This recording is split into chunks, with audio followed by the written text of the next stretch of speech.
ನಮಸ್ಕಾರ ವೀಕ್ಷಕರೇ, ನಾನು ರಾಜು ಉಸ್ತಾದ್. ಕರ್ನಾಟಕ ಸಂಚಾರ ಹೆಸರಿನ ಸಮೂಹ ಜಾಲತಾಣಕ್ಕೆ ನಿಮಗೆ ಸ್ವಾಗತ. ಇದು ಕೆರೆಗೆ ಹಾರ ಜನಪದ ಕಥನ ಸರಣಿಯ 4ನೇ ಹಾಗೂ ಕೊನೆಯ ಕಂತು. ಕಳೆದ 3 ಕಂತುಗಳಲ್ಲಿ ಕಥೆಯ ಸಾರದ ಆಸ್ವಾದನೆ ಮಾಡಿದಿರಿ. ಇದು ಅದರ ಕ್ಲೈಮ್ಯಾಕ್ಸ್. ಪತ್ನಿ ಭಾಗೀರಥಿ ಕೆರೆಗೆ ಹಾರ ಆಗಿರುವುದನ್ನು ತಿಳಿದ ಗಂಡ ಮಹಾದೇವರಾಯ ಅದೇ ಕೆರೆಯ ನೀರಿನಲ್ಲಿ ಜೀವತ್ಯಾಗ ಮಾಡಿ ಪತ್ನಿಯನ್ನು ಕೂಡಿಕೊಂಡು ದಾಂಪತ್ಯದ ಸುಂದರ ಬಾಂಧವ್ಯದ ನಿದರ್ಶನ ನೀಡುತ್ತಾನೆ. ಹೃದಯ ಆರ್ದ್ರಮಯ ಈ ದೃಶ್ಯವನ್ನು ಸಾಹಿತಿ ಡಾಕ್ಟರ್ ಎಚ್.ಬಿ. ಕೋಲ್ಕಾರ್ ಅವರು ಮನಮುಟ್ಟುವಂತೆ ವಿವರಿಸಿದ್ದಾರೆ. ಕೇಳಿ. ಕಥನ ಕವನದ ಕೊನೆಯ ಭಾಗದಲ್ಲಿ ಎಷ್ಟು ಸುಂದರವಾಗಿ ಇದನ್ನು ಕಟ್ತಾನೆ. ಎಂಥ ದುಃಖಾಂತ ಇದು ನೋಡಿ. ಹತ್ತಿದ ಬತ್ತಲೆ ಗುದುರಿ ಹೊಂಟಾನು ಹೌಹಾರಿ, ಕೆರೆಯ ದಂಡೆಗೆ ಬಂದು ಕಣ್ಣೀರು ಇಟ್ಟಾನು ನಿಟ್ಟುಸಿರು ಬಿಟ್ಟಾನು. ಕಣ್ಣೀರು ಇಟ್ಟ, ನಿಟ್ಟುಸಿರು ಬಿಟ್ಟ, ಮತ್ ಹಾಡಾಡಿ ಬರೀ ಹಾಡಿ ಅಳೋದು ಹೆಣ್ಮಕ್ಳದ್ದು ಅಷ್ಟೇ ಸ್ವತ್ತಲ್ಲ, ಅಥವಾ ಹೆಣ್ಮಕ್ಳೇ ಅದನ್ನು ಹಂಗೆ ಅನುಸರಿಸ್ಕೊಂಡು ಬರಬೇಕು ಅಂತ ಹೇಳಲ್ಲ. ಅಳುವು ಸಹಜವಾಗಿ ಮನುಷ್ಯ ಪ್ರಾಣಿಗಿರ್ತಕ್ಕಂಥದ್ದು. ಹಾಗಾಗಿ ಗಂಡು ಮಗನೂ ಕೂಡ ಅಷ್ಟೇ ಅಳ್ತಾನೆ. ಶೆಲ್ಲೆ ಹಾಕಿ ಅತ್ತ ಗಂಡ ಅಂಥೇಳಿ ಒಬ್ಬ ಹೆಂಡತಿ ಹೇಳ್ತಾಳೆ. ಇಂಥ ಜನಪದ ಗೀತೆಯಲ್ಲಿ ಗಂಡನಿಗೂ ಸಹಜವಾದ ಅಳುವಿದೆ ಅನ್ನುವಂಥದ್ದು. ಹಾಗಾಗಿ ಕೆರೆಯ ದಂಡೆಗೆ ಬಂದು ಕಣ್ಣೀರು ಇಟ್ಟಾನು ನಿಟ್ಟುಸಿರು ಬಿಟ್ಟಾನು. 1000 ವರಹ ಕೊಟ್ಟರು ಸಿಗಲಾರ್ದ ಸತಿ ನೀನು. ದುಃಖ ಹೆಂಗೆ ಉಮ್ಮಳಿಸಿ ಬರ್ತಾ ಇದೆ ನೋಡಿ. 1000 ವರಹ ಕೊಟ್ಟರು ಸಿಗಲಾರ್ದ ಸತಿ ನೀನು ನನ್ನ ಬಿಟ್ಟು ಎಲ್ಲಿ ಹೋದೆ. ಹಳ್ಳಿಯೊಳಗೆ ಹಾಡಾಡಿಕೊಂಡು ಅಳ್ತಾರೆ ಅಂತಾರಲ್ಲ, ಗಂಡ ಹಾಗೆ ಹಾಡಾಡಿಕೊಂಡು ಅಳುವ ರೀತಿ ಹೆಂಡತಿಯನ್ನು ಕಳ್ಕೊಂಡ ಸಂದರ್ಭದಲ್ಲಿ. ಸಿಗಲಾರ್ದ ಸತಿ ನೀನು ನನ್ನ ಬಿಟ್ಟು ಎಲ್ಲಿ ಹೋದೆ. 300 ವರಹ ಕೊಟ್ಟು ಮುತ್ತಿನೋಲೆ ಮಾಡಿಸಿದ್ದೆ ಹೆಂಡತಿಗೆ ಅಂಥೇಳಿ. ಬರುವ ಕಾಲಕ್ಕೆ ತಗೊಂಡು ಬಂದ್ರಾಯಿತು ಅನ್ನುವ ರೀತಿಯ ಪ್ರೀತಿಯೊಳಗೆ ತಾನು ಏನೇನೋ ಮಾಡಿಸಿ ಇಟ್ಕೊಂಡಂಥ ವಸ್ತು ಒಡವೆಗಳನ್ನು ಕೂಡ ಸಹಜವಾಗಿ ಅದನ್ನು ನೆನಪು ತಂದ್ಕೊಂಡು ನುಡಿತಾನೆ. 300 ವರಹ ಕೊಟ್ಟು ಮುತ್ತಿನೋಲೆ ಮಾಡಿಸಿದ್ದೆ, ಮುತ್ತಿನೋಲೆ ಇಟ್ಕೊಳ್ಳೋ ಮುತ್ತೈದೆ ಎಲ್ಲಿ ಹೋದೆ. ಹೀಗೆ ಹಾಡಿ ಅಳ್ತಾನೆ. ಇಷ್ಟು ಮಾತ ಆಡಿ ಮಾದೇವ ಬಿಟ್ಟಾನು ಕಣ್ಣೀರ. ಇಷ್ಟು ಮಾತ ಆಡಿ ಮಾದೇವ ಬಿಟ್ಟಾನು ಕಣ್ಣೀರ ಹಾರಿದ ಕೆರೆಯಾಗ. ಬಿಟ್ಟಾನು ಕಣ್ಣೀರ ಹಾರಿದ ಕೆರೆ ನೀರಾಗ. ಹೀಗೆ ಅಳ್ತಾ ಏನೆಲ್ಲ ಸಂಕಟ ಪಡ್ತಾ ಕೊನೆಗೆ ಬೇರೆ ದಾರಿ ಇಲ್ಲ, ಇನ್ನು ನನಗೆ ಯಾರು ಉಳಿದ್ರು, ನನ್ನ ಬದುಕೇನು, ಇಂಥ ನೋವು ಸಂಕಟ ಪರಿತಾಪದಲ್ಲಿ ನಾನು ಮುಂದಿನ ದಿನಗಳನ್ನು ಹೇಗೆ ಕಳೀಲಿ, ಈ ಎಲ್ಲ ಚಿಂತೆಗಳು ಪತಿ ರಾಯ ಮಹಾದೇವನಿಗೆ ಮೂಡಿರಬೇಕು. ಬಂಗಾರದಂಥ ಹೆಂಡತಿಯನ್ನು ಕಳೆದುಕೊಂಡಂಥ ಮಹಾದೇವರಾಯನ ದುಃಖ ಅತಿಯಾಗಿ ಅದು ಕಡಲಾಗಿ ಸಮುದ್ರವಾಗಿ ಈ ರೀತಿಯಲ್ಲಿ ನಿಂತ್ಕೊಳ್ತದೆ. ಹಾಗಾಗಿ ಬೇರೆ ದಾರಿ ಇಲ್ಲ. ಆತನೂ ಕೂಡ ಆ ತುಂಬಿದ ಕೆರೆಯೊಳಗೆ ಹಾರಿಕೊಂಡು ತನ್ನ ಆತ್ಮಾರ್ಪಣೆ ಮಾಡ್ಕೊಳ್ತಾನೆ, ಬಲಿದಾನವನ್ನು ಮಾಡ್ಕೊಳ್ತಾನೆ. ಇಲ್ಲಿಗೆ ಕಥೆ ಮುಗೀತದ. ಇಲ್ಲಿಗೆ ಆ ಕಾವ್ಯವನ್ನು ಭಾಳ ಸುಂದರವಾಗಿ ನಿಲ್ಲಿಸ್ತಾನೆ. ಬಿಟ್ಟಾನು ಕಣ್ಣೀರ ಕೆರೆಗೆ ಹಾರಿದ ನೀರಾಗ. ಕೆರೆಗೆ ನೀರಾಗ ಹಾರ್ತಾನೆ. ಹೀಗೆ ಆ ಮಹಾದೇವರಾಯನೂ ಕೂಡ ಬಲಿಯಾಗ್ತಾನೆ. ಒಂದು ಕಾಲದ ಜೀವನ ಮೌಲ್ಯಗಳನ್ನು, ನಂಬಿಕೆ ಮತ್ತು ಶ್ರದ್ಧೆ ಇವುಗಳನ್ನು ಒಡೆಯಲಾರದ ರೀತಿಯಲ್ಲಿ ಹೇಗೆ ಮನುಷ್ಯರು ಅದನ್ನು ಕಟ್ಕೊತ ಬಂದರು ಅನ್ನುವಂಥದ್ದು ಒಂದು ರೀತಿಯ ಆಲೋಚನೆ. ಒಂದು ಹೆಣ್ಣಿನ ತ್ಯಾಗ ಬಲಿದಾನಗಳು ನಮ್ಮ ಚರಿತ್ರೆಯ ಪುಟಗಳಲ್ಲಿ ಸಿಗ್ತಾವೆ ಅನ್ನೋದಕ್ಕೆ ಭಾಗೀರಥಿ ಕಥೆ ಒಂದು ಉತ್ತಮ ನಿದರ್ಶನ ನಮಗೆ.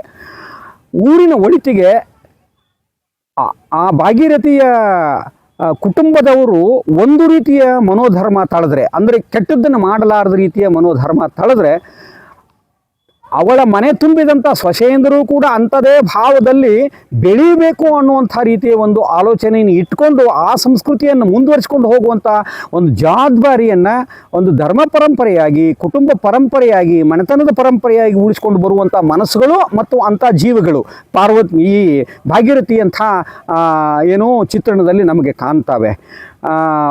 ಸಮಕಾಲೀನ ಸಂದರ್ಭದಲ್ಲಿ ಹೆಣ್ಣಿನ ಶೋಷಣೆಯ ಸ್ವರೂಪದಲ್ಲಿ ನಮ್ಮ ಆಲೋಚನೆಗಳೆಲ್ಲ ಹರಿದಿವೆ. ಇಂಥವೆಲ್ಲವೂ ಕೂಡ ಈ ಕಥೆಗಳನ್ನ ಇಟ್ಕೊಂಡು ಅದು ಯಾವುದು ಪುಣ್ಯಕೋಟಿ ಹುಲಿಯ ಕುರಿತು, ಆಮೇಲೆ ಕೆರೆಗೆ ಹಾರದ ಕುರಿತು, ಇವುಗಳು ಜನಪದದ ಮೂಲದಿಂದ ಬಂದರೂ ಕೂಡ ಇವುಗಳ ಕುರಿತು ಶೋಷಣೆಯ ಮುಖಗಳನ್ನು ತೋರಿಸುತ್ತವೆ, ನಮಗೆ ಅಸಹಾಯಕರ ಶೋಷಣೆಯ ಮುಖಗಳನ್ನು ತೋರಿಸ್ತವೆ ಅಂತೇಳಿ ಹೀಗೆಲ್ಲ ಚರ್ಚೆ ಚಿಂತನೆ ನಡೆದಿವೆ. ಹೀಗಿದ್ದರೂ ಕೂಡ ಮಹಿಳೆಯರು ಸ್ವತಃ ತಾವೇ ಬಲಿದಾನಕ್ಕೆ ಸಿದ್ಧರಾಗುವಂಥ ಮತ್ತು ಆ ಕಾಲದ ಮೌಲ್ಯಗಳನ್ನು ಮೀರಲಾರದ ರೀತಿಯ ಧಾರ್ಮಿಕ ಚೌಕಟ್ಟಿನೊಳಗೆ ಬದುಕನ್ನು ಕಟ್ಟಿಕೊಳ್ತಕ್ಕಂಥ, ನಂಬಿಕೆಯ ಮುರಿಲಾರದ ರೀತಿಯಲ್ಲಿ ಬದುಕಿನ ಸೌಂದರ್ಯವನ್ನು ಉಳಿಸಿಕೊಳ್ತಕ್ಕಂಥ ಇಂಥ ಕಾರ್ಯದಲ್ಲಿ ಅವರೂ ಕೂಡ ಭಾಗಿಯಾಗ್ತಿದ್ರು ಅನ್ನೋದನ್ನು ನಾವು ನೋಡುವುದಾದರೆ, ಭಾಗೀರಥಿಯ ತ್ಯಾಗ ಬಲಿದಾನಗಳು ಆ ಊರಿನ ಹಿತಕ್ಕೆ ಮತ್ತು ಆ ಮನೆಯ ಪರಿವಾರಕ್ಕೆ ಬಹಳ ದೊಡ್ಡ ತ್ಯಾಗ, ಬಹಳ ದೊಡ್ಡ ಕೊಡುಗೆಗಳು ಅಂತ ನಮಗೆ ಅನ್ನಿಸ್ತವೆ. ಆ ಹಿನ್ನೆಲೆಯೊಳಗೆ ಕೆರೆಗಹಾರ ಕಥೆಯನ್ನು ನಾವು ಅನೇಕ ಆಯಾಮಗಳಲ್ಲಿ ನೋಡಬಹುದಾಗಿದೆ. ತುಂಬ ವಿತಂಡವಾದದಿಂದ ಕೆರೆಗಹಾರ ಹೆಣ್ಣಿನ ಭಯಂಕರವಾದ ಶೋಷಣೆ ಅಂಥೇಳಿ ನಾವು ಆಲೋಚನೆ ಮಾಡುವಂಥದ್ದನ್ನು ಒಂದು ರೀತಿಯಲ್ಲಿ ಆಲೋಚಿಸಿದರೆ, ಇನ್ನೊಂದು ರೀತಿಯಲ್ಲಿ ನಮ್ಮ ಸಂಸ್ಕೃತಿಯ ಪಳಿಯುಳಿಕೆಗಳಲ್ಲಿ ಜೀವ ಆಹಾರಗಳು ಕೂಡ ಹೇಗೆ ಬದುಕಿನ ಸಹ್ಯವಾಗಿ ಮೂಡಿ ಬಂದಿವೆ, ಜೀವ ಬಲಿದಾನಗಳು ಕೂಡ ಹೇಗೆ ಬದುಕಿನ ಸಹ್ಯವಾಗಿ ಮೂಡಿ ಬಂದಿವೆ ಅನ್ನೋದು ಕೂಡ ಹಾಗೆ ಒಂದು ರೀತಿಯ ಚಿಂತನೆ ಆಯಾಮವಾಗಿ ಮೂಡ್ತದೆ ಅನ್ನೋದನ್ನು ನಾವು ಅರ್ಥ ಮಾಡಿಕೊಡ್ಬೇಕಾದಂಥ ಸಂದರ್ಭ. ಕೆರೆಗೆ ಹಾರ ಅಂದರೆ ಬಲಿ ಆಗ್ತಕ್ಕಂಥದ್ದು, ಆತ್ಮಾಹುತಿ ಆಗ್ತಕ್ಕಂಥ ಒಂದು ಜನಪದ ಕಥನ ಅಥವಾ ಜನಪದ ಗೀತೆ ಅಥವಾ ಜನಪದರು ಒಂದು ಕಟ್ಟಿಕೊಟ್ಟಂತಹ ಒಂದು ಅದ್ಭುತವಾದ ಕಾವ್ಯವನ್ನು ಏನಂದ್ರೆ ನೀವು ಭಾಳ ಮನೋಜ್ಞವಾಗಿ ವಿವರಣೆ ಕೊಟ್ಟರೆ. ಇದು ನನಗನ್ಸುತ್ತೆ ನಿಮ್ಮ ಸಾಹಿತ್ಯದ ಜ್ಞಾನಕ್ಕೂ ಮತ್ತು ನಿಮ್ಮ ಉಪನ್ಯಾಸ ವೃತ್ತಿಗೂ ಅಥವಾ ನಿಮ್ಮ ವಿಮರ್ಶಾ ಶಕ್ತಿಗೂ ಒಂದು ಮೆರುಗು ಅಥವಾ ಅದರ ಒಂದು ಸಾರ್ಥಕತೆ ಅಂತ ನನಗೆ ಅನಿಸ್ತಾ ಇದೆ. ನಿಮ್ಮ ಈ ಒಂದು ಭಾವಭರಿತ, ರಸಭರಿತ ಅಥವಾ ಅಂತಃಕರಣ ಭರಿತ ಅಥವಾ ಅದಕ್ಕೇನು ಒಂದು ಮಾನವೀಯ ಮೌಲ್ಯಭರಿತ ಅಥವಾ ಒಂದು ಕರುಣೆ ಬೆಳೆಸಿದಂತಹ ಒಂದು ಭಾವದಿಂದ ಏನು ನೀವು ಕಥನವನ್ನು ಮಾಡಿದಿರಿ, ಈ ಕಥನವನ್ನು ನಾವು ಪ್ರೇಕ್ಷಕರಿಗೆ ಸಮರ್ಪಿಸ್ತೀವಿ, ಜೊತೆಗೆ ಆ ಗೀತೆಗಾರನಿಗೆ ಸಮರ್ಪಿಸ್ತೀವಿ. ಇದು ಹೆಚ್ಚು ಪ್ರಮಾಣದಲ್ಲಿ ಜನರಲ್ಲಿ ಮೌಲ್ಯ ಬೆಳೆಸಲು ಆ ಬಲಿದಾನವನ್ನು ನಾವು ತೀರಾ ನೀವು ಹೇಳಿದಂತೆ ವಿತಂಡವಾದಕ್ಕೆ ಹಚ್ಚಿ ನೋಡೋದಕ್ಕಿಂತಲೂ ಆ ಬಲಿ ಹಿಂದೆ ಇರ್ತಕ್ಕಂತಹ ಅಥವಾ ಆ ಕತೆ ರೂಪಿಸುವ ರೀತಿಯಲ್ಲಿ ಅದು ಬಲಿ ಆಯ್ತೋ ಇಲ್ಲೋ, ಜನರಲ್ಲಿ ಯಾವ ಭಾವ ಮೂಡಲಿಕ್ಕೆ ಆ ಕತೆ ಹುಟ್ಟುಕೊಂತೋ, ಯಾವ ಭಾವ ಮೂಡಿಸಲು ಆ ಗೀತೆ ಹುಟ್ಟುಕೊಂತೋ ಅದು ಆ ಕಾಲಮಾನಕ್ಕೆ ಬಿಟ್ಟುಕೊಟ್ಟದ್ದು. ಬಟ್ ನಮಗೀಗ ಸದ್ಯಕ್ಕೆ ಅದು ಒಂದು ಆಕರವಾಗಿರುವುದರಿಂದ ನಾವು ಆಕರ ರೂಪದಲ್ಲಿ ಅದನ್ನು ವಿಮರ್ಶೆ ಮಾಡ್ಲಿಕ್ಕೆ ಹೋದ್ರೆ ಅನೇಕ ತಪ್ಪು ತಡೆಗಳು ಸಿಗಬಹುದು.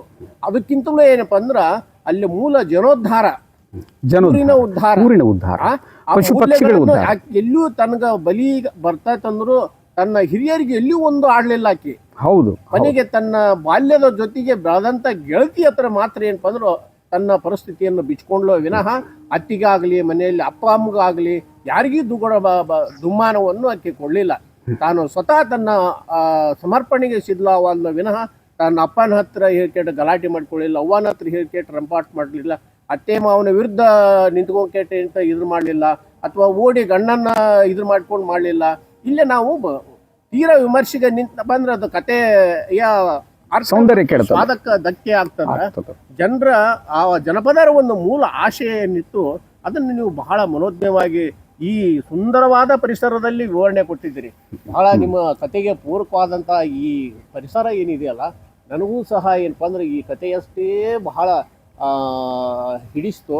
ಈ ಕತೆ ಏನಿದೆಯಲ್ಲ, ನಾನು ಬಹುತೇಕ ಹೈಸ್ಕೂಲ್ಗೇನೋ ಇತ್ತು ಅಂತ ನನಗೆ ಅನಿಸ್ತಾ ಇದೆ. ಈ ಕತೆ ನಮ್ಮ ಶಿಕ್ಷಕರು ಇದನ್ನ ಬಹಳ ಇದನ್ನ ಮಾಡ್ತಿದ್ರು. ಇದನ್ನ ಸೇಮ್ ಟೈಮ್ನಾಗ ಬೆಂಗಳೂರು ಕೋಟೆ ಕಟ್ಟಿಸುವಾಗ ಕೆಂಪೇಗೌಡರು ಸಹ ಏನಪ್ಪ ಅಂದ್ರ ತಮ್ಮ ಸೊಸೆ, ಅದು ಗರ್ಭಿಣಿ ಸೊಸೆಯನ್ನು ಏನೋ ಬಲಿ ಕೊಟ್ಟಿದ್ರು ಅನ್ನೋದು ಮಾತು ನನಗದು. ಯಾಕಂತೇಳಿ ಜಾಸ್ತಿ ಆಧಾರ ಸಹಿತವಾಗಿ ನಾನು ಹೇಳಾರೆ, ಅಥವಾ ಬೆಂಗಳೂರು ಆಗದೆ ಹೋದ್ರು ಮತ್ಯಾವುದೋ ಕೋಟೆ ಕಟ್ಟಿಸುವ ಸಮಯದಲ್ಲಿ ಇಂತಹ ಒಂದು ಬಲಿಯನ್ನು ಕೊಟ್ಟಿದ್ರು ಅಂತಕ್ಕಂಥ ಮಾತನ್ನು ನಾನು ಕೇಳಿದ್ದೆ. ಅದು ಎಷ್ಟರ ಮಟ್ಟಿಗೆ ಸತ್ಯ ಅಥವಾ ಸುಳ್ಳು ಆ ಬಗ್ಗೆ ನಾನು ದೃಢೀಕರಣ ಮಾಡಲಾರೆ. ಬಟ್ ಈ ಕತೆ ನಮಗ ಕೃತಿ ರೂಪದಲ್ಲಿ ಲಭ್ಯ ಇರೋದ್ರಿಂದ ಇದರ ಬಗ್ಗೆ ನಾವು ಹೆಚ್ಚು ಮಾತಾಡಬಹುದು. ಮತ್ತು ಜನರಿಗೆ ಏನಪ್ಪ ಅಂದ್ರೆ ಅಧಿಕೃತವಾಗಿ ನಾವು ತಿಳಿಸಬಹುದು. ಈ ಸುಂದರ ಪರಿಸರ, ನಿಮ್ಮ ಸುಂದರವಾದ ಆ ಕತೆ, ಆ ಸುಂದರವಾದ ಹೇಳುವ ಶೈಲಿ, ಆ ಕೀರ್ತನ ಶೈಲಿ ಅಂತಿರೋ ಅಥವಾ ಯಾವ ಶೈಲಿಯಲ್ಲಿ ಹೇಳಿದ್ರಿ ನೀವು ಇದನ್ನು? ಇದು ಸಹಜವಾಗಿ ನಾನೇ ಕಟ್ಟಿಕೊಂಡಂಥ ಒಂದು ಶೈಲಿ ಅಂತ ಅನಿಸ್ತದೆ. ಕಾರಣ ಅಂದರೆ ಕೋಲಾಟದ ಪದ ಎನ್ನುವಾಗ ಸಂತೋಷ ಸಮಾಧಾನದ ಒಂದು ಕುಣಿತ ಭಾವ ಭಂಗಿ ಹೀಗಿರ್ತದಲ್ಲ, ಆದರೆ ಇದು ದುಃಖಗೀತೆ ಆದುದರಿಂದ ಅದು ಆ ಚಾಲವನ್ನು ಇಲ್ಲಿ ನಾನು ಹಿಡಿಲಿಕ್ಕೆ ಸಾಧ್ಯವಾಗಿಲ್ಲ.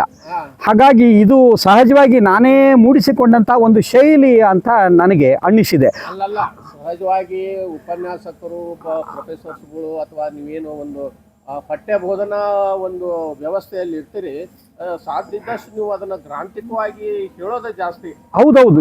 ಇನ್ನೊಂದು ಅಲ್ಲ, ಈ ಗೇಯ ಗೀತೆ ರೂಪದಲ್ಲಿ ಬಹಳ ಅಪರೂಪಕ್ಕೆ ಇರ್ತಾರೆ. ಅದನ್ನ ಗೀತೆಯನ್ನು ಹಾಡಿ ಕುಣಿದು. ಹೌದು ಹೌದು. ಈಗೆಲ್ಲ ಕೆಲವು ಕನ್ನಡ ಶಾಲೆಯಲ್ಲಿ ಮಾಡ್ತಿರ್ತಾರ ಶಿಕ್ಷಕರು. ಹೌದು. ಅಲ್ಫಾಬೆಟ್ಸ್ಗಳನ್ನ ಏಪಾರ್ ಹಿಂಗೇನೋ ಏನೋ ಹೇಳ್ತಿರ್ತಾರಲ್ಲ, ಹಂಗ ಅವ್ರವ್ರು ಒಂದೊಂದು ಏನನ್ನೋ ಜೈಟ್ ಮಾಡಿ ಹೇಳ್ತಿರ್ತಾರೆ. ಬಟ್ ನೀವು ವಿಶ್ವವಿದ್ಯಾಲಯದ ಹಂತದಲ್ಲಿ ಓದ್ತಾ ಇರೋದ್ರಿಂದ ನೀವು ಹಾಡಿ ಕುಣಿದು ಹೇಳೋದು ಬಹಳ ಕಷ್ಟ. ಬಟ್ ಆದ್ರೂ ಸಹ ನೀವೇನಪ್ಪ ಅಂದ್ರೆ ಅದಕ್ಕೊಂದು ಧಾಟಿಯನ್ನು ಸೇರಿಸಿ. ಹೌದು. ಕಾರಣ ಅಂದ್ರೆ ನನ್ನ ತಂದೆ ದೊಡ್ಡ ನಾಟಕಕಾರರು, ಕಲಾವಿದರು ಮತ್ತು ಕೀರ್ತನಕಾರರು. ನಿಮ್ಮ ತಂದೆ ಹೆಸರು ಭರಮಣ್ಣ ಮಾಸ್ತರ್ ಅಂತ ಹೇಳಿ, ಖಾನಾಪುರ ತಾಲೂಕು, ಬೆಳಗಾವಿ ಜಿಲ್ಲೆ ಖಾನಾಪುರ ತಾಲೂಕು ಮುಗುಳಿ ಹಾಳದವರು. ಅವರು ನಾಟಕಕಾರ ಅಂತ ಹೇಳಿ ಕೀರ್ತಿ ಪಡೆದ್ರು. ಮೇಲ ಕೀರ್ತನಕಾರರು, ಅವರು ಕೀರ್ತನ ಪ್ರವಚನಕಾರರಾಗಿ ಹೆಸರು ಗಳಿಸಿದರು. ಅವರು ಜಾನಪದ ಮತ್ತು ಶಿಷ್ಟ ಎಲ್ಲವನ್ನು ಅದ್ಭುತವಾಗಿ ಹಾಡ್ತಿದ್ರು. ವಿಶೇಷವಾಗಿ ಸುತ್ತಮುತ್ತಲಿನ ಹಳ್ಳಿಗಳೆಲ್ಲ ಜನಪದ ತಂಡಗಳು ಹುಟ್ಟಲಿಕ್ಕೆ ಕಾರಣಕರ್ತರಾದಂಥವ್ರ ತಂದೆ. ಕನ್ನಡ ಮರಾಠಿ ಭಾಷಾ ಬಾಂಧವ್ಯವನ್ನು ಬೆಸೆದವರು ನನ್ನ ತಂದೆ. ಹೀಗಾಗಿ ತಂದೆ ಮಹಾರಾಷ್ಟ್ರದ ನೆಲೆಯಲ್ಲಿ ಹೋಗಿ ಒಳಗೆ ಅಂದ್ರೆ ಕರ್ನಾಟಕದ ಬಾರ್ಡರ್ಗಳಿಗೆ ದಂಡೆಗೆ ಹೋಗಿ ಅವರು ಅಭಂಗಗಳನ್ನು ಕರ್ನಾಟಕಕ್ಕೆ ತರುವುದು, ಕನ್ನಡದ ನಾಟಕಗಳನ್ನು ಒಯ್ದು ಮರಾಠಿ ನೆಲದಲ್ಲಿ ಆಡಿಸುವುದು. ಅದು ಎಂಥೆಂಥವುಗಳು, ಅವು ನಿಜಗುಣ ಶಿವಯೋಗಿ ನೋಡಿ, ಅದ್ಭುತ ಸಂಖ್ಯಾಬಾಳ್ಯ, ಆಮೇಲೆ ಲಂಕಾದಹನ, ಇಂಥ ಕೆಲವು ಪೌರಾಣಿಕ ಮತ್ತು ಚಾರಿತ್ರಿಕ ಸಾಮಾಜಿಕ ನಾಟಕಗಳನ್ನೆಲ್ಲವನ್ನು ಅವರು ಆಡಿಸ್ತಿದ್ರು. ಈಗ ಆ ಕಡೆ ಭಾಗದಲ್ಲೆಲ್ಲ ನಮ್ಮ ತಂದೆಗೆ ಗುರುಜಿನೇ ಅಂತ ಕರಿತಾ ಇದ್ದಾರೆ. ಗುರುಜಿ ಮಗ ಸುಪುತ್ರ ಗುರುಜಿನೇ ಆದರು ಅಂತ ಹೇಳಿ ಅಂತಾರೆ ನನಗೆ. ಅದು ಒಂದು ನನ್ನ ತಂದೆಯಿಂದ ಬಂದಂಥ ಬಳುವಳಿ. ಯಾವುದು? ಈ ಹಾಡಿನ ಲಯ, ಆ ಗತಿ, ಅದರ ಚಲನೆ. ಹೀಗಾಗಿ ನಾನು ಇದನ್ನು ನಾನೇ ಹುಟ್ಟಿಸ್ಕೊಂಡೆ ಅಂತ ಹೇಳಲಿಕ್ಕೆ ಬರೋದಿಲ್ಲ. ಜನಪದ ಧಾಟಿಗಳೆಲ್ಲ ಒಬ್ಬ ಕನ್ನಡ ಅಧ್ಯಾಪಕನಿಗೆ, ಅದರಲ್ಲೂ ಭಾಷಾ ಬೋಧನೆಯ ಅಧ್ಯಾಪಕನಿಗೆ, ಸಾಹಿತ್ಯದ ಬೋಧನೆಯ ಅಧ್ಯಾಪಕನಿಗೆ ಸಾಮಾನ್ಯವಾಗಿ ತಿಳಿದಿರಬೇಕು. ಆ ಒಂದು ಗತ್ತಿನಲ್ಲಿ ಆತ ಪಾಠವನ್ನು ತುಂಬ ಪರಿಣಾಮಕಾರಿಯಾಗಿ ಮಾಡಬಲ್ಲ ಅನ್ನೋ ಹಿನ್ನೆಲೆಯೊಳಗೆ ನಾವು ಇವತ್ತು ಅಂಥದ್ದೊಂದು ಕಥನ ಶೈಲಿಯನ್ನು ರೂಪಿಸಿಕೊಂಡು ತಮ್ಮ ಮುಂದೆ ಇದನ್ನು ಸಾದರಪಡಿಸಿದೆ ಅಂತ ನನಗೆ ಅನ್ನಿಸ್ತದೆ. ಸಾಹಿತ್ಯ ಬಳವಳಿ ನಿಮ್ಗೆ ಹೆಚ್ಚು ಕಡಿಮೆ ಆದರೆ ಅದರ ರಸ ನಿಮ್ಮ ಕುಟುಂಬದಿಂದ ಬಂದಿದೆ, ಬಂದಿದೆ. ಈಗ ಸದ್ಯಕ್ಕೆ ಇದು ಯಾವ ಪಠ್ಯಕ್ಕೆ ಇದೆ ಸರ್? ಇದು ಕರ್ನಾಟಕ ವಿಶ್ವವಿದ್ಯಾಲಯದಲ್ಲಿ ಪಠ್ಯವಾಗಿತ್ತು. ಬಹುಶಃ ಕರ್ನಾಟಕದ ಅನೇಕ ವಿಶ್ವವಿದ್ಯಾಲಯಗಳಲ್ಲಿ ಕಳೆದ 50-60 ವರ್ಷಗಳಿಂದ ಇದು ಪಠ್ಯ ಆಗ್ತಾನೇ ಬರ್ತಾ ಇದೆ. ಹೀಗಾಗಿ ರಾಣಿ ಚೆನ್ನಮ್ಮ ವಿಶ್ವವಿದ್ಯಾಲಯದಲ್ಲೂ ಕೂಡ ಕಳೆದ ವರ್ಷ ನಾವು BA ಮೊದಲ ತರಗತಿಯ ಪ್ರಥಮ ಸೆಮಿಸ್ಟರ್ನ ವಿದ್ಯಾರ್ಥಿಗಳಿಗೆ ಇದನ್ನು ಪಠ್ಯ ಮಾಡಿ ಕೊಟ್ಟಿದ್ದೇವೆ. ಈಗ ಅದನ್ನು ಲಕ್ಷಾಂತರ ಹುಡುಗರು ಓದ್ತಾರೆ. ಕರ್ನಾಟಕದಲ್ಲಿ ಲಕ್ಷಾಂತರ ಹುಡುಗರು ಓದ್ತಾರೆ. ಇದು ಪ್ರಕಟಗೊಂಡದ್ದು ಭಾಳ ವಿಶೇಷವಾದಂಥ ಒಂದು ಪುಸ್ತಕ. ಕನ್ನಡ ಸಾಹಿತ್ಯ ಪರಿಷತ್ತಿನಿಂದ ಕನ್ನಡ ಬಾವುಟ ಅಂಥೇಳಿ ಒಂದು ಪುಸ್ತಕ ಬಂತು. ಇದನ್ನು BM ಶ್ರೀಕಂಠಯ್ಯನವರು ಸಂಪಾದಿಸಿದರು. BM ಶ್ರೀಕಂಠಯ್ಯನವರು ಸಂಪಾದಿಸಿದ ಈ ಕೃತಿಯೊಳಗೆ ಇದು ಪ್ರಕಟಗೊಂಡಿತು ಕಾಲಾನಂತರದಲ್ಲಿ. ಅದಕ್ಕಿಂತಲೂ ಮುಂಚೆ ಇದು ಪ್ರಕಟಗೊಂಡದ್ದು ಅದು ಜಯ ಕರ್ನಾಟಕ ಪತ್ರಿಕೆಯಲ್ಲಿ ಅಂತ ಈಗಾಗಲೇ ಹೇಳಿದ್ದ ಆಲೂರು ವೆಂಕಟರಾಯರು ಆರಂಭ ಮಾಡಿದಂಥ ಜಯ ಕರ್ನಾಟಕ ಪತ್ರಿಕೆಯಲ್ಲಿ ಬೆಳಗಾವಿ ರಾಮಚಂದ್ರ ರಾಯರು ಸಂಪಾದಕರಾಗಿ, ಬೆಟಗೇರಿ ಕೃಷ್ಣ ಶರ್ಮರು ಸಂಪಾದಕರಾಗಿ ಆ ಪತ್ರಿಕೆಯಲ್ಲಿ ಕೆಲಸ ಮಾಡ್ತಿದ್ರು. ಕಾಲಾನಂತರದಲ್ಲಿ 30ರ ನಂತರದ ಅವಧಿಯಲ್ಲಿ ಇವರು ಜಯಂತಿ ಪತ್ರಿಕೆಯನ್ನು ಆರಂಭ ಮಾಡಿದರು. ಯಾರು? ಬೆಟಗೇರಿ ಕೃಷ್ಣ ಶರ್ಮ. ಅದನ್ನು ಆ ಪತ್ರಿಕೆಯಲ್ಲಿ ಅದು ಪ್ರಕಟ ಮಾಡಿದ್ದಾರೆ ಅಂತ. ಈ ಏನಿದು ಜನಪದ ಕಥನದ ಮೂಲ ಅಥವಾ ಅದರ ಸಂಶೋಧಕರಿಂದ ಹಿಡ್ಕೊಂಡು ಕೇಟೆ ಅಂತಂದ್ರೆ ಅದು ಯಾವ ಕಾಲದಲ್ಲಿ ಏನಾಯ್ತು ಅನ್ನೋದನ್ನ ಸಮಗ್ರವಾಗಿ ಮಾಹಿತಿ ಕೊಟ್ಟಿದ್ದೀರಿ. ಒಂದು ಮಾತನ್ನು ಹೇಳಬೇಕು, ಬೆಟಗೇರಿ ಕೃಷ್ಣ ಶರ್ಮರ ಜಾನಪದ ಕೊಡುಗೆ ಬಹಳ ವಿಶಿಷ್ಟವಾದದ್ದು. ಹಾ ಅವರ ಕೊಡುಗೆಯನ್ನ ವಿಮರ್ಶಕರು ಒಂದು ಸ್ವಲ್ಪ ಸಣ್ಣ ಪ್ರಮಾಣದಲ್ಲಿ ಏನೋ ಮಾಡಿದ್ರು ಅಂತ ಈಗೆಲ್ಲ ಚೆನ್ನಾಗಿ ಬರ್ತಾ ಇದೆ. ಬೆಟಗೇರಿ ಕೃಷ್ಣ ಶರ್ಮಾ ಬೆಳಗಾವಿಯಲ್ಲಿ ಟ್ರಸ್ಟ್ ಹುಟ್ಟಿಕೊಂಡಿದೆ. ನಮ್ಮ ಬೆಳಗಾವಿಯ ಯಾರು ಬಸವರಾಜ್ ಕಟ್ಟಿಮನಿಯವರ ಟ್ರಸ್ಟ್ ಹುಟ್ಕೊಂಡಿದೆ. ಹೀಗಾಗಿ ಬಹಳಷ್ಟು ಕೆಲಸ ಈಗ ಆಗ್ತಾ ಇದೆ.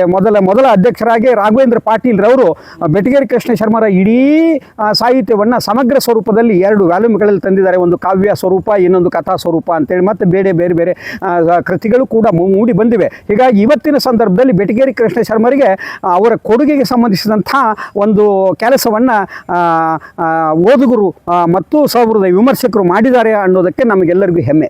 ಎಸ್, ನೀವು ಬೆಟಗೇರಿ ಟ್ರಸ್ಟಿನ ಸದಸ್ಯ ನಾನು. ಏನಿದೆ ಅಲ್ಲ, ಮೇಲಾಗಿ ಇವತ್ತಿನ ಸಂದರ್ಭದಲ್ಲಿ ನಾನು ಬೆಟಗೇರಿ ಕೃಷ್ಣ ಶರ್ಮರ ಟ್ರಸ್ಟಿನ ಸದಸ್ಯನೂ ಕೂಡ.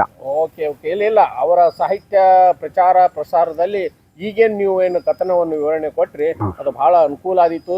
ಇದು ವಿದ್ಯಾರ್ಥಿಗಳ ಜೊತೆ ಯಾರ ಅಂತಃಕರಣದಿಂದ ಇದನ್ನ ಕೇಳ್ತಾರೆ ಅವ್ರಿಗೂ ಸಹ ಏನಪ್ಪ ಅಂತಂದ್ರ ಅವರ ಮೌಲ್ಯ ಪ್ಯೂರಿಫಿಕೇಶನ್ಸ್ಗೆ, ಅಂದ್ರೆ ಅವ್ರ ಮೌಲ್ಯ ಮರು ಅಳವಡಿಕೆಗೆ ಅಥವಾ ಪುನರುತ್ಥಾನಕ್ಕೆ ಏನಪ್ಪ ಅಂದ್ರ ಖಂಡಿತವಾಗಿ ನೆರವಾದೀತು ಅನ್ನೋ ಆಶಯದೊಂದಿಗೆ ಇದುವರೆಗೆ ನೀವು ನಮ್ಮೊಂದಿಗೆ ಸಂವಾದಿಸಿದ್ದಕ್ಕಾಗಿ ಮತ್ತು ಅದನ್ನ ಕಥನವನ್ನು ಹೇಳಿದ್ದಕ್ಕಾಗಿ ಕರ್ನಾಟಕ ಸಂಚಾರ ಎಲ್ಲ ವೀಕ್ಷಕರ ಜೊತೆಗೆ ಏನಪ್ಪ ಅಂದ್ರ ನಾನು ನಿಮಗೆ ಶರಣು ಮತ್ತು ನಮಸ್ಕಾರ ಹೇಳ್ತಾ ಇದ್ದೇನೆ. ಧನ್ಯವಾದಗಳು.